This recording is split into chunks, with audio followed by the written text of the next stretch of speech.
Bismillahirrahmanirrahim. Assalamualaikum warahmatullahi wabarakatuh. Terima kasih Ustadz. Kebetulan saya pribadi juga sebagai komedian Ustadz.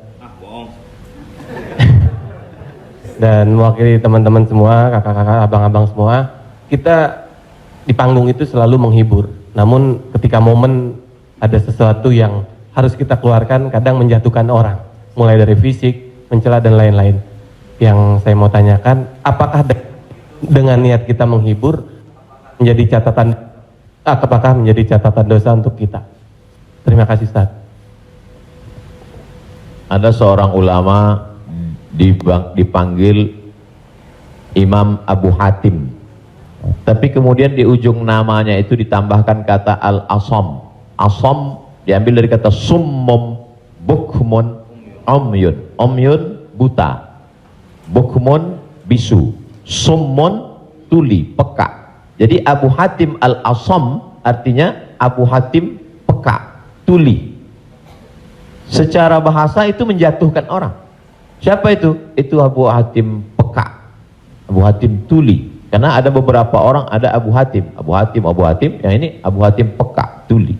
Tapi kenapa nama itu tetap tersemat di belakang namanya, dan tidak ada ulama yang melarang menggunakan peka itu di belakang namanya? Karena dia tidak merasa dijatuhkan dengan itu. Lalu kemudian itu pula tidak menjatuhkan dia di depan orang banyak. Apa sebab kronologis dia dipanggil Al-Asam? Dia seorang ulama. Suatu ketika dia sedang duduk, datang seorang anak gadis bertanya fatwa kepada dia. Saat anak gadis itu bertanya fatwa tentang hukum halal haram suatu masalah, mungkin karena wallahu alam bisawab atau saking groginya atau kentut anak gadis itu di depan dia. Dia ingin menjaga marwah, harkat, martabat anak gadis ini supaya jangan sampai merasa malu, maka dia diam, pura-pura nggak dengar.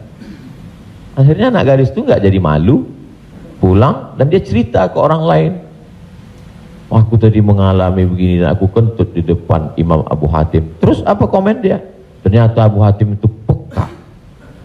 Dipanggil orang Abu Hatim Al-Asam, peka. Sampai akhirnya setelah anak gadis itu meninggal, Imam Abu Hatim Al-Asam panjang umurnya, meninggal anak gadis itu, barulah Abu Hatim mengatakan, aku sebetulnya nggak peka, hanya ingin menjaga kehormatan dirinya. Jadi kisah Abu Hatim Al-Asam dapat kita pahami dua makna. Satu sisi ada saatnya kita menjaga kehormatan orang sampai mati dia. Tapi ada satu sisi kalimat yang nampaknya menjatuhkan sebenarnya tidak menjatuhkan selama kita masih saling paham, saling memahami, saling mengerti. Ada kata-kata yang mungkin kita gunakan tapi menjatuhkan dia. Padahal sepertinya pujian. Tapi ada kata-kata yang sepertinya. Jadi kalau sudah saling memahami, orang pun mengerti, maka dia tidak menjadi suatu celaan. Ya ayyuhalladzina amanu, hai orang beriman, ijtanibu katsiran minadh-dhann, jauhilah prasangka buruk, inna ba'dadh-dhanni itsmun, wala tajassasu, jangan mencari-cari kesalahan orang, wala yaghtab ba'dukum ba'dha, jangan ribah membicarakan aib orang lain, la talmizu bil alqab, janganlah kamu menggunakan gelaran-gelaran yang jelek. Bukankah tuli itu gelaran yang jelek? Iya. Tapi saat itu digunakannya bukan untuk menjatuhkan, dan mereka saling memahami tentang hal itu. Wallahu a'lam bishawab. Baik Ustaz, satu pertanyaan.